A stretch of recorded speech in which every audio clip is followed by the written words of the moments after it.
What's going on? It's your man, the Dominican Dream for the Boxing Roundtable, and I am ready to talk boxing. Let's talk that Sanisa Estrada versus Jocasta Valle and Oscar Valdez versus Liam Wilson. You guys seen the action. You saw what happened. If you didn't, here's the recap. Oscar Valdez, as I predicted on Four Corners Boxing, shout out to them, won the fight. It was a little tough. He took time chopping down Liam Wilson, who was a larger, longer, bigger fighter, because Oscar Valdez is really a small guy, a guy that's a natural 126-pounder. But I just didn't think Wilson had what it. I don't think that he has what it takes to beat fighters that top level fighters, even an Oscar Valdez, who, as we saw, is on his last leg and is faded. Even he was able to defeat, to out hustle, to outfight, to outdog the Australian Liam Wilson. I've never been big on Valdez.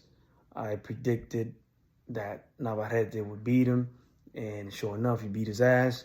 And Liam Wilson, here's the thing with these European or Anglo fighters. These guys, the Anglo-Caucasian fighters, for the most part, there are exceptions, but they usually they just don't they can't get over the hump, especially when it comes to fighting fighters from the Americas or Latinos or African American fighters. They're just not built that way.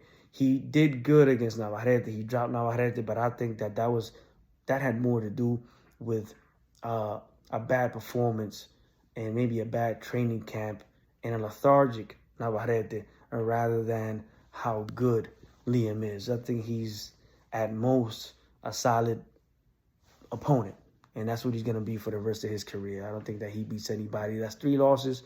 I don't think he beats anybody of significance. 3 losses, all by knockout. So they asked me what did I think. I said that if I had to put money on a fight, I would put it on Oscar Valdez, even though I would have liked Wilson to win, because I'm not a fan of Valdez, never been big on him, and I don't like the fact that he tested positive for clenbuterol, I believe it was, or some other banned substance, just like Canelo did, and they were from the same team. Moving on, but before I move on, I do have to state that I think that Oscar Valdez should retire on his victory. I think that if he fights an upper echelon fighter, it will be to his demise, and he would then not retire by choice, but he will be retired. Sanisa Estrada versus Jocasta Valle. I think a fight that was at moments scrappy. It was a decent fight. I think it left some things to be desired. I think that, even though women's boxing has never had the highest level, it's definitely had higher levels than this. These kind of fighters are now unified and undisputed champions in boxing. Sanisa Estrada, who can't even throw a straight punch, wide punches, lowers her hands, telegraphs her punches. I thought she was better than what she is. I did pick her to win. I did think she won the fight. I wasn't too familiar with Jocasta Valle. I had seen maybe glimpses of her. Another basic fighter, has that just 1, 2, 3, 1, 2, 3, no lateral movement, just straight down the line, and just forward and back, not creative. She put the pedal to the metal in the last round, and she was able to hurt Estrada a few times. I would have liked her to win because, again, I picked both the people that I didn't want to win, but that just shows you that I don't pick who I want to win. I pick who I think is going to win for the most part, and that's what came true tonight. Sanisa, I think she will. I don't know what else is in that weight class. She's scrappy. She's a little athletic, but like I said, she has a lot of technical flaws. And I don't even think people like this should be accurate representations of undisputed champions in boxing. I come from the era, the 90s, the early 2000s. It was different. We had the epitome, the cream of the crop, to quote Sweet Pete Pernell Whitaker, the best era of boxing, the most talented fighters in boxing history was the 90s. That was the apex. That was the pinnacle of boxing. In the 50s, in the 70s and 80s, we had a golden era of boxing, but there were few very extremely good fighters at the top 4 or 5. And then, the rest of the division didn't look like that. Of course, the Leonards, Durans, Hagler, Hearns, but in the 90s, every single division was at least 15 great fighters deep. It was absolutely amazing. Now we got maybe sometimes one good fighter, 2 good fighters in the division, and the rest is just stray dogs. I'm not apologetic about it. I don't call fighters bums because they get in the ring. I don't give a fuck. If you're a bum, you're a bum. If you're not a good fighter, that's what we call you. Not to demean you as a person, but just to define who you are in the sport. And a lot of these fighters today are very much overrated. Sinisa is one of them. Liam Wilson was maybe a little, I wouldn't say overrated, but y'all seen the video I got on Shakur Stevenson. To impress me, you need to show me skill, talent, resilience, chin, heart, determination, stamina, resume, who you fought, when you fought them, and how you performed against them, and what you did in the ring, and what you do on a consistent basis. And a lot of these fighters today don't have that. Anyway, what's next for both? Like I said, I think Oscar Valdez should hang him up, because if he fights an elite fighter, he's going to get washed up real bad. Sinisa Estrada, she's now undisputed, so, she's either going to move up in weight or take on all comers, perhaps get the rematch against EstradaValle. Could things be different? Possibly, but they could be different even in Estrada's favor if Jocasta doesn't fight a bit more intelligently in the ring. You can't just come down the pipe with the same 3-4 punch combination. You got to switch it up, man. You got to move your feet, move left, move right, jab.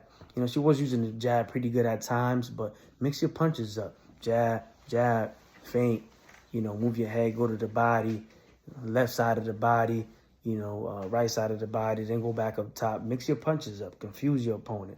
You have to break your opponents down tactically. And she failed to do that.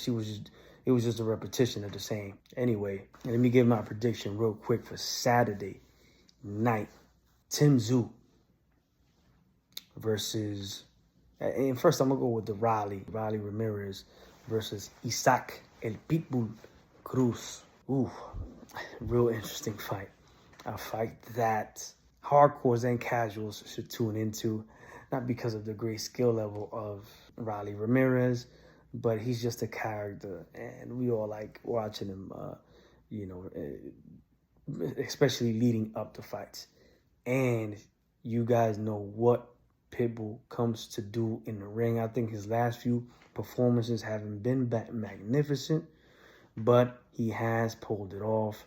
Prediction for this fight: listen, I think that one guy is taking this sport very, very seriously. He doesn't, and you don't play boxing. And Isaac Pitbull is a serious, dedicated boxer, dedicated athlete, well-spoken young gentleman. I'm assuming he stays drug-free. He's focused. His grandfather was a boxer. His father was a boxer. He's a boxer as well. He's taking this seriously. He is the smaller fighter. He's coming up from 135 to 140. He for 135, he was already short. So at 140, he's definitely going to be a bit smaller. But I think he's fighting the right guy. I think he's fighting a guy who, as we know, has zero boxing skill. He's a strong kid. He got heart. He's a scrappy kid in Raleigh, but he's very awkward. He has a judo background. He's just a stone that you can't polish, man. He is what he is. He's a brawler to the utmost definition of that word, of that term. And I favor the guy with more technique, the guy that moves his head, right? The guy that goes to the body, that throws more creative combinations, body, head, body. and Pitbull Cruz. I think he's going to be in better shape. I think he's going to be more motivated, and I think he's going to be hungrier. Lately, we've seen Riley Ramirez behave as if he's even been high in interviews. Some question Ryan Garcia's health, and is he smoking and drinking leading up to the Haney fight. I think we got to question Riley Ramirez's actions, his lifestyle outside of the ring. You know, he's a guy that gets ready for a fight. Pitbull Cruz seems like a guy who's always in the gym, not only for his training camps, but just in general. So I'm gonna go with Pitbull Cruz and possibly a late stoppage, maybe 9th, 10th round. Moving on, Tszyu versus Fundora. I think it's gonna be a real fun fight. I thought the Thurman fight was interesting, but the layoff left a lot of questions. You know, we went into that match. We would have went into that matchup with a lot of questions for Keith Thurman, and a lot of inactivity against one of the most active fighters today in Tszyu. He's focused. You talk about focused, dedicated. That kid is focused, dedicated. He doesn't have tremendous skill, but he works behind the jab. He's strong. He's got a chip on his shoulder, and he's hungry. He's hungry like he's been poor all his life, and we know he hasn't, because he's a son of Kasazu, who I'm sure made a couple bucks, so he probably had a decent upbringing. But these guys, these young rich guys, are proving that they can fight, just like Conor Ben and Tszyu. I think that it's gonna be an interesting fight, and I think the late replacement for both is gonna could affect them negatively, both Tszyu and Fundora. But I think that it's actually gonna affect Tszyu more, the late replacement, because when you get a golden ticket, a golden opportunity like Fundora just got, I think that motivates you a little more, as to where when you're the guy who's at the top, who is the champion, and is focused on one guy, and then they switch it up to another one, you kind of have to make more adjustments than that one guy who's hungry, who's after what you have. So I think that Fundora has more motivation than Tszyu does, but Tszyu just too active. I think he's stronger. I think he's the higher caliber, maybe the more durable fighter. Because I think Fundora is a good fighter as well, but I just don't think he's that durable. I think he's too tall. I think the way his body's distributed for this sport against, you know, guys that could punch at 154, I think is a little dangerous for him. I think that he needs a strength and conditioning coach, a la Memo Radia, you know, a la the Australian guy that works with Manny Pacquiao. Justin Fortune. Justin Fortune is the Australian guy that, you know, was working with Manny Pacquiao early on in his career and at the end of his career, because he had another snake-ass nigga named Alex Ariza, who I didn't even want to mention, working with him for a while. But we all know about his antics, his behavior, and just his despicable way of being. Anyway, I think Fundora needs a strength and conditioning coach like that to get his muscles more developed, get him stronger. You know, you see Haney now doing a lot of weight training, strength and conditioning.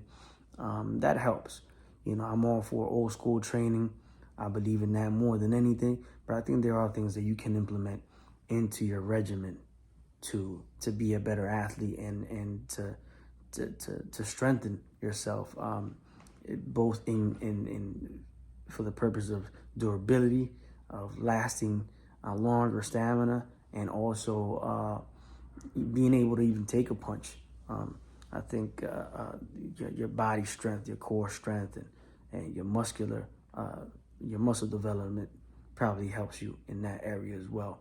That being said, I think it's going to be a real interesting fight. I'm really looking forward to those two fights on that card. I think they're both going to be, you know, solid action fights, maybe even better than solid.